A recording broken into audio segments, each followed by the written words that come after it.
So এরপর আমরা কথা বলবো 2 আর 1 নাম্বার নিয়ে। 2 নাম্বারে যে ফোনটা আছে আমি চেয়েছিলাম এই ফোনটাকে 1 নাম্বার করে দিই লিটারেলি, বাট আমি বাধ্য হয়েছি 2 নাম্বার করতে, কারণ এইটার আর 1 নাম্বারে যে আছে তার মধ্যে কনফিগারেশন ওয়াইজ অনেক মোটামুটি ভালো পার্থক্য রয়েছে, যার কারণে আমি চাইয়াও এই ফোনটাকে 1 নাম্বার করতে পারি নাই। দেখেন, রেডমির একটা ব্র্যান্ড ভ্যালু আছে, আর রেডমির ব্র্যান্ড ভ্যালুর সাথে আপনারা 11,000 টাকায় এই ফোনটা পাচ্ছেন 464। রেডমি A5 এই ফোনটাতে আপনারা 32 মেগাপিক্সেলের ক্যামেরা পাচ্ছেন, যেটা এই বাজেটে one of the best camera নিয়ে আসছে।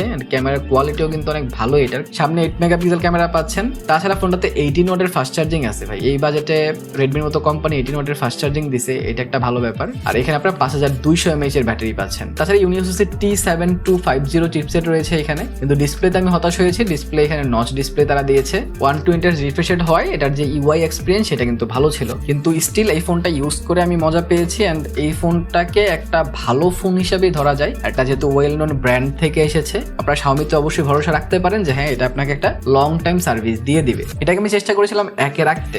এটার রিজন হচ্ছে যে যেহেতু আপনারা Xiaomi ব্র্যান্ডের ফোন পাচ্ছেন, সো যদি কখনো কোনো পার্টসের সমস্যা হয়, ধরেন ডিসপ্লে চলে গেছে, আপনারা জাস্ট যে কোনো জায়গায় যাবেন, বাংলাদেশের যে কোনো সার্ভিসের শোরুমে যাবেন, দেখবেন যে আপনার ডিসপ্লে পেয়ে গেছেন। আপনার ব্যাক কভার লাগবে, আপনি যাবেন, ব্যাক কভার পেয়ে যাবেন। আপনার যে কোনো সমস্যা হোক না কেন আফটার সেলসে অ্যান্ড 1-1.5 বছর, 2 বছর, 3 বছর পরেও কোনো সমস্যা থাকলে আপনি এইটা কিন্তু অ্যাভেলেবেল পেয়ে যাবেন। লাইক ব্যাটারি সমস্যা হয়েছে 3 বছর পর, ব্যাটারি আপনি রেডমি A5 এর পেয়ে যাবেন।